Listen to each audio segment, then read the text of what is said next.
sera donné, mesdames et messieurs. Bienvenue à cette première sortie de la semaine de votre journal bilingue. Good afternoon, Regina. Bon après-midi, Robert Charlito. Thank you, ladies and gentlemen, for taking the rendezvous with us on this edition of the Bilingual News on Canal International. Coming up in the next 30 minutes.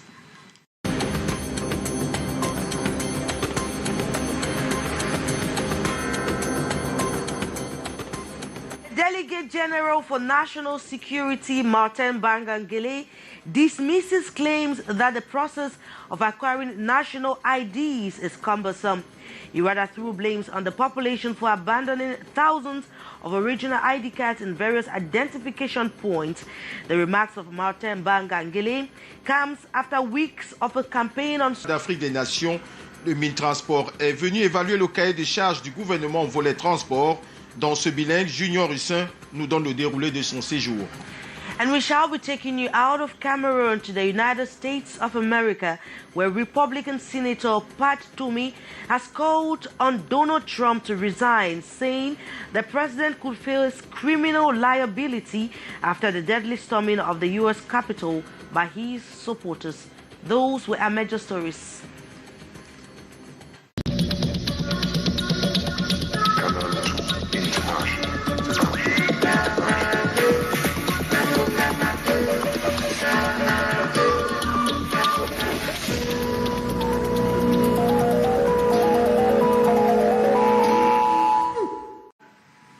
Bon après-midi, mesdames et messieurs. L'information majeure de la mi-journée, c'est la présence du ministre des Transports à Douala dans le cadre de l'évaluation du cahier de charges du gouvernement au volet transport en ce qui concerne le CHAN 2020.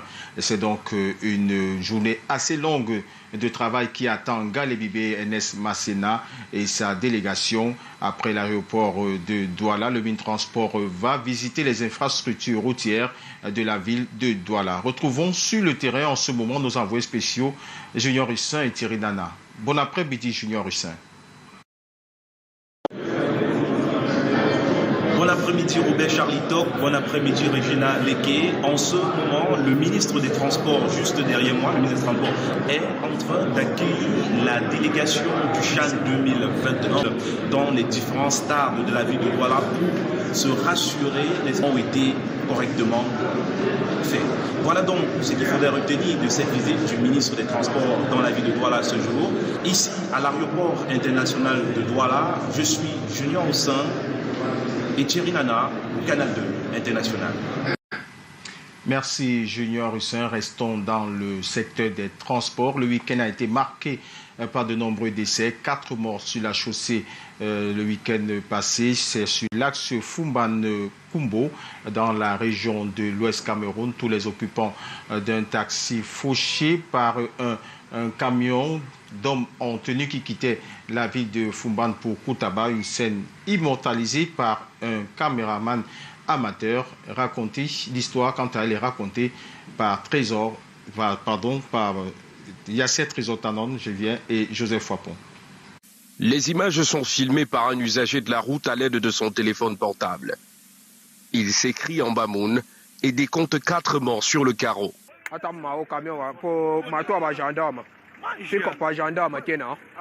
Il s'agit du chauffeur du taxi et 3 de ses passagers.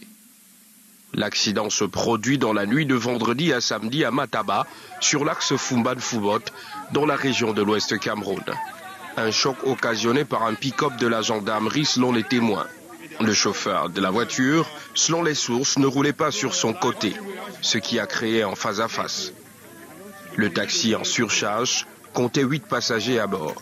Les 4 autres sont grièvement blessés et suivaient des soins. Une proche du chauffeur de taxi décédé affirme que son frère ne travaillait jamais la nuit. Mais vendredi soir, il s'est demandé ce qu'il faisait à la maison, assis alors qu'il pouvait bien se faire un peu de sous. C'est ainsi qu'il est sorti pour la première fois travailler la nuit. Et c'était la dernière. Quittons nos axes routiers et allons à Bamenda où une scène effroyable a été enregistrée. Un jeune homme âgé de 15 ans tue son géniteur et jette le corps dans un ravin. Le père Roger Naoussi était porté disparu depuis vendredi et ce sont des voisins qui font la découverte macabre. Le récit, une fois de plus, est signé Yasser Trésor Tanon. Horrible scène à Bamenda Blue Moon. Le corps sans vie de Naossi Roger, né en 1973, magasinier dans une structure de la place, retrouvé dans un ravin non loin de son domicile.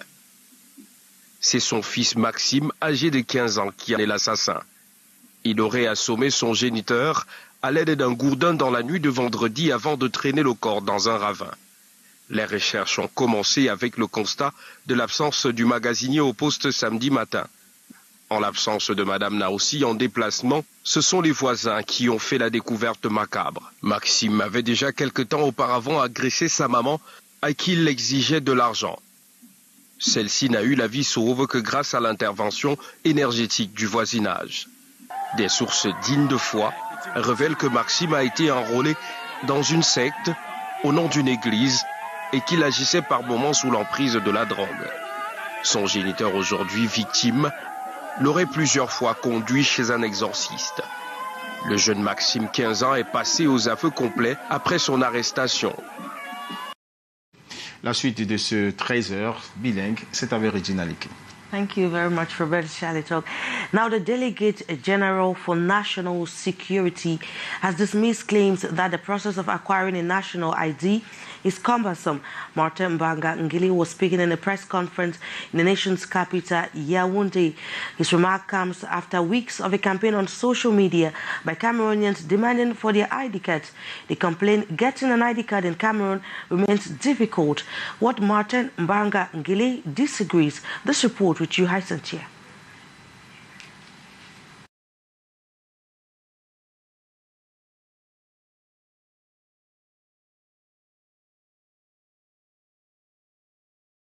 Looks like we are getting difficulty having that report. I was just announcing that in a press conference in the nation's capital, Yaoundé, the Delegate General for National Security, Martin Bagangili, announced or rather dismissed claims from some Cameroonians online that it has become very difficult or it's a cumbersome procedure to get an ID card. He noted that there are thousands of ID cards that have been produced and are lying idling in different police stations across the nation. This report.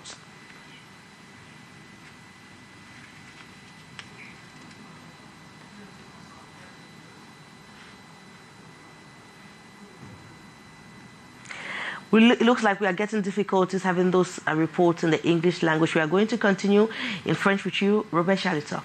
Oui, Regina Liquez, on poursuit avec Bafia, les commerçants nouvellement recasés dans le marché Ndjumba. Bout de la qualité des comptoirs observés, le premier jour d'activité sur cet espace marchand a été un lot de récriminations à l'égard de la municipalité qui les a contraints à quitter leur ancien marché. Les vendeurs jugent le site éloigné de leur lieu d'habitation et trouvent des comptoirs mis à leur disposition assez déserts. Le compte rendu est signé Monique Naossi, Anissé Baya. Marché Ndjumba à Bafia, plein à craquer, est aussi le théâtre d'une journée noire pour certaines vendeuses nouvellement recasées. Elles sont installées derrière des comptoirs inhabituels qu'elles jugent peu confortables. C'est difficile. On ne sait pas si on atteindra le bout. Elles ne sont pas très à l'aise parce qu'il n'y a même pas de clients. Là-bas, on avait déjà fait 30 ans, c'est même placé, déjà stabilisé avec mes clients. Des vendeurs se plaignent aussi de l'étroitesse des comptoirs et de la faible quantité au vu du nombre des demandeurs encore en attente. Entre-temps, des marchandises sont installées à même le sol et d'autres trouvent des astuces et d'autres trouvent des formules plus astucieuses. Je suis arrivée donc ce matin, j'ai installé sur ma place, loin là-bas devant. On m'a donc demandé d'enlever. Dans la foule, le maire de Bafia et son staff venus s'enquérir du déroulement des activités dans cet espace marchand encore en construction. La municipalité vient aussi rassurer les commerçants qui boudent la qualité de leur comptoir que des solutions sont prises pour leur permettre de mieux mener leurs activités. Par rapport au comptoir, j'ai décidé de mettre 2 commerçants par comptoir et personne ne paiera de loyer dans ce marché en dehors des tickets. La deuxième chose, c'est l'agrandissement du marché que vous avez pu constater. Mais j'ai permis aussi que des commerçants s'installent dans le chantier, comme on peut le dire, au bout du marché, en attendant qu'on apporte des améliorations. Le marché dispose désormais des toilettes publiques et les commerçants sont regroupés par secteur selon la nature de la marchandise. Une discipline qui invite à un début d'activité par la prière, comme le font les bouchers de ce marché. Alors maintenant, la découverte d'une localité située à une vingtaine de kilomètres de son chef-lieu, le village Ndjoutiza, limitrophe avec la région du sud-ouest, est le principal grenier agricole de la région de l'ouest Cameroun. Dans cette ceinture de montagne cohabitent plusieurs communautés qui vivent dans une harmonie parfaite avec pour principale activité l'agriculture. Eric Matané nous fait découvrir le village. Situé dans le groupement Bafou, arrondissement de Nkoni, département de la Ménois, région de l'Ouest Cameroun, le village Ndjoutiza est l'un des greniers agricoles du Cameroun. D'importantes tonnes de cultures vivrières sortent de cette terre et sont exportées partout dans l'Afrique centrale. Le village qui vous accueille a été créé il y a plus de 110 ans par mon arrière-grand-père, Tsetet Sankem, dit Tsetetsa. C'était un chef vaillant qui a servi le groupement Bafou, si bien qu'il a été élevé au rang de Mpoué Apunju Tsutitsa, c'est-à-dire le défenseur du chef. Le village Ndjoutiza s'étend sur une superficie de 8 km² pour une population de 7000 habitants qui vivent du petit commerce, de l'élevage et essentiellement de l'agriculture. Une agriculture qui tire de nombreuses personnes qui viennent des pays voisins. Une manière de dire qu'elle est la mamelle nourricière de l'Afrique centrale. Ici, il y a les poireaux qu'on est en train de porter comme ça. Les pommes sortent ici. Les betteraves, les poivrons, la tomate, ça sort ici. Les persils, les céleris, ça sort ici. Ce peuple très dynamique est dirigé par le 4e chef de la dynastie Ndjoutiza, qui d'ailleurs venait de sortir du lac Cam et entend mettre son dynamisme et son savoir-faire au profit des populations dont il a la charge. Un chef détenteur des secrets et des pouvoirs du village, défenseur de la tradition et garant de l'autorité et de la paix dans le village. Ndjoutiza se veut être un village émergent à travers son agriculture de seconde génération. Parlons maintenant de la course de l'espoir. Les qualifications pour la 26e édition de l'Ascension du Mont Cameroun ont débuté. Près de 1000 athlètes ont été soumis au test du Mont Bédi à Douala en vue de valider les minima pour être retenus pour la compétition. Les précisions dans ce reportage signé Marc Chouamou. La course vers l'Ascension du Mont Cameroun 2021 est lancée. Ce dimanche, ils sont près d'une centaine d'athlètes à défier le Mont Bédi à Douala afin de valider les minima pour participer à la 26e édition de la course de l'espoir, prévue le 27 février prochain à Bouya. 30 km à parcourir et à grimper pour ces hommes et femmes. Au début de cette compétition, moi, je vois que c'est pas facile à moi parce que c'est maintenant qu'on a démarré l'entraînement après Covid-19, mais Dieu merci que c'est dans le sang. Quand même, Dieu m'a donné la force pour qualifier mon pays, la Centrafrique. Ce premier test de présélection dans la région du littoral s'est déroulé en présence du secrétaire général de la Fédération camerounaise d'athlétisme. Une très bonne année 2021, qu'elle soit une année de succès dans tous les domaines. Maintenant, je voudrais dire que je suis toujours fier et encore plus fier aujourd'hui parce que moi, c'est toujours un devoir de venir participer à l'épreuve de sélection du littoral en tant que fils du littoral. Cette année, les femmes dites rondes ont pu participer sur un trajet de 3 km, une innovation de la Ligue régionale d'athlétisme du littoral. Nous sommes satisfaits du nombre impressionnant des athlètes que nous avons eu ce matin.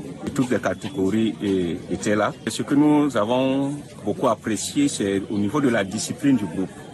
Pour une fois, nous avons constaté que les athlètes se sont acquittés de leur droit de licence. Les athlètes nationaux et internationaux qui ont pris part à cette ascension du Mont Bédi seront fixés très prochainement sur leur qualification ou non pour l'ascension du Mont Cameroun, prévue le 27 février prochain. The Delegate General for National Security has dismissed claims that producing an ID card in Cameroon is a cumbersome procedure. In a press conference in the nation's capital, Yaoundé, Martin Bangangeli said rather there are thousands of ID cards to be collected by Cameroonians. The remarks of Martin Bangangeli comes weeks after a campaign on social media with Cameroonians demanding for the release of their ID card. This report with you, Haisantia. Since 2016, the pathway of acquiring a national identity card appears to be so rocky to many Cameroonians. In a press conference this weekend, the Delegate General for National Security, Martin Bangangeli, through his Secretary General, describes such as social media claims and political manipulations as hundreds of thousands of such cards are currently being abandoned in identification points across the country. More than 245,000 national identity cards already produced have been abandoned and are awaiting withdrawal by the applicants in the various identification posts. There is therefore no need to hide facts and trying the maneuver of playing the blame game, political manipulation, or wanting to arouse unpatriotic behavior within society. The Delegate General, however, acknowledges technical difficulties and limited materials in production. Those who suffer in the new system, they say, are those with questionable identities. According to latest statistics, more than 3 million Cameroonians who have personally changed elements of their civil status data find themselves in a situation of double, triple, quadruple identities and other usurpations. With regards to passport difficulties, Bangangeli announces some good news. The new passport, which will now be available in 48 hours, will be amongst the most secure and modern in the world. The Delegate General, however, calls on the public to remain vigilant in the face of scam and manipulation attempts by unscrupulous individuals. The toll-free number 1550 at the service of the public for delayed ID cards and passports. And the Aya International Foundation has recognized some humanitarian actors for the year 2020 for their continuous support to the needy. In an awards ceremony this weekend in the nation's capital, Yaoundé, the president of the Aya Foundation, Aya Abine, unveiled a 10-year plan to produce, or rather, to provide portable water to the people in the Grand North of Cameroon, even though he complains that their account remains blocked by the Cameroonian government. This report. He is visually impaired and one of his arms completely paralyzed. But Pa Akenji continues to provide for the needy. His gesture of constantly assisting the vulnerable earned him the title of the Icon of the Year in the eyes of the Aya Foundation. I will believe that at 68, when nobody knows anything about me, somebody somewhere will putting on an Icon of the Year, me. God is a wonderful man. Even with that handicap, I understand I'm better than others. It was also a smiling moment for Median, victim of the Anglophone crisis, shot several times and could only survive thanks to the intervention of the foundation and foreign medical experts. The third laureate of the day, Waman, one of the leading humanitarian platforms. The Aya Foundation, at the recognition ceremony, unveils a 10-year humanitarian plan with focus this time around on the Grand North. There is a total catastrophe in the Grand North. The people are not living at all. It's deplorable. I think the minimum we can give those people is water, portable water. So that's what we want to do in the next 10 years. We are thinking we can put together 60 water points in the Grand North in the next 10 years. Despite the financial difficulties caused by the blockage of the foundation's account following accusation of arms importation, the authorities are confident that the Cameroonian people will give them a push. It demands about €1 million. We are hoping and we are very confident that we'll get the support we need from the Cameroonian people. We are very confident. According to Aya Abine, the two complaints they filed in court since January 2020, the first has disappeared and the state keeps postponing the second case. But he reiterates they shall not let go until the concerns provide the required proofs of the allegations. National Coordinator, Madam Evelyn. Hyson Chiada reporting. Now, dozens of Cameroonians who left the country fleeing the Anglophone crisis are said to be returning back to their homelands in Mafia in the southwest region of the country. But reintegrating into their local community remains a daunting task. However, through the government humanitarian plans, some of these refugees now back home have been put smiles on their faces. As we end the following report with you, Ines Ondombala. There are 600 men, women and children. Due to the ongoing socio-political unrest plaguing the northwest and the southwest regions of Cameroon, they fled from their home to Nigeria to find refuge. After spending 2 years out of their native land, the refugees are back in Manfé.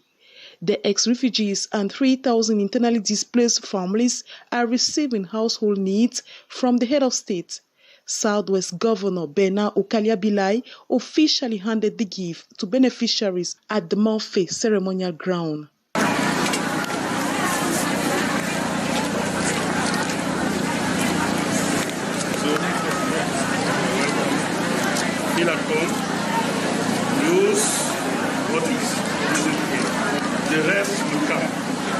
The special humanitarian assistance of the head of state to these ex-refugees and 3,000 internally displaced persons comprised of beds, mattresses, buckets, blankets, rice, cooking oil, basic commodities, and hygiene and sanitation items. I don't see where to end. Our president don't give me. So I'll be very glad for where to I don't take him. So I'll be very happy.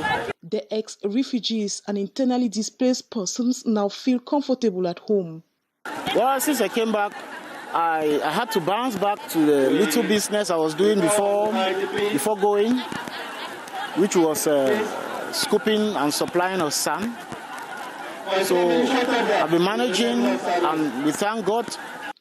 Southwest Governor Bernard Okalia-Bilai on the occasion encouraged those still in the bushes to come back and join the reconstruction train for development. The head of state has launched a program of reconstruction. We cannot reconstruct, we cannot rebuild if the beneficiaries are not there. We are going to build for who? Let them come back. The distribution of the head of state aid package to refugees and internally displaced persons continues in the Yumojok and some areas in Manu division of the southwest region. Now, 2020 was a very challenging year, and more so for health workers, doctors, laboratory technicians who had to brave the odds and attend to patients of the COVID-19. But their efforts have been rewarded, as some health workers at the Cité de Palmiers Health District have been rewarded for their hard work in 2020. Their examples should be emulated by others. This report to you, Morinzi. As COVID-19 sweeps through countries and threatens vulnerable population who rely solely on basic health care, the stakes have never been higher for medical personnel.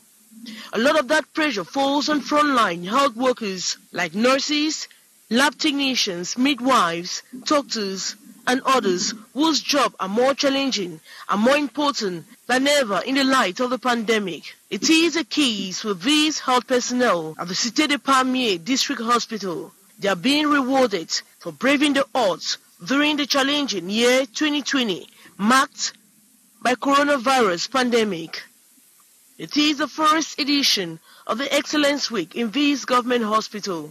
Anyone who talks of quality talks of a medical staff or health worker who are assiduous at work, motivated, engaged, passionate about their job, and professionals. We organize a ceremony to encourage our collaborators who sacrificed their life in what I will call a challenging year, 2020. The joy seems contagious. Those awarded prizes are determined to double efforts this 2021 and ensure that patients speak well of the hospital. I want to thank the director for the initiative. It will help to boost me up. This is the type of joyful environment we need. I was awarded 2 prizes.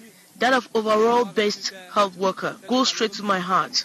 I have a personal relationship with all patients who come in here. That I can testify. Authorities invited at the event called on other hospitals across Cameroon to emulate and boost the morale of their hard workers in order to save more lives. People in the nation's capital, Yaoundé, have published 2 books to encourage young people on what they must do to be able to attain their objectives. The books titled How to Plan Your Year and 10 Meals of the Spirit will launch over the weekend in the nation's capital in the presence of our reporter Hyacinthe Chia and Michel Foucault. N'attendez pas de vous retrouver face à un livre de 400 pages où vous commencez à lire. Je veux beaucoup d'argent. Je veux avoir une famille. They are young and inspiring, putting at the disposal of the youths 2 motivational books, Planifier ton année and Les 10 repas de l'esprit. Objective, guiding the youths, discover and prepare their spirits for better results. The spirit is the most important thing in the life of a person. This is why I think that if a person can feed correctly his spirit, he will be able to be a successful person, to be a great person. Yes, he could achieve his goal and be the best version of himself. Launching the book this weekend in Yaoundé, the authors, through their works, urge young people to change from setting mere desires each year and rather discover themselves, build concrete goals that can be realized within a specific time frame. You need to have a vision for your future. If you don't have it, you will see that in a few days or in a few years, it will be really difficult for you to achieve something. The book, Planning Your Year, also takes cognizance of the obstacles that may jeopardize individuals' yearly plans and, of course, approaches to remedy such challenges.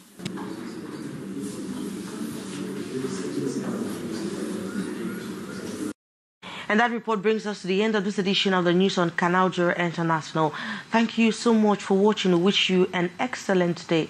Goodbye and God bless. Bon après-midi, Robert Charleton. Bon après-midi, Regina. Bon après-midi, mesdames et messieurs. Mais avant de vous quitter, il est bon de retenir que le plus grand bonheur de la vie, c'est d'avoir la paix du cœur. Au revoir.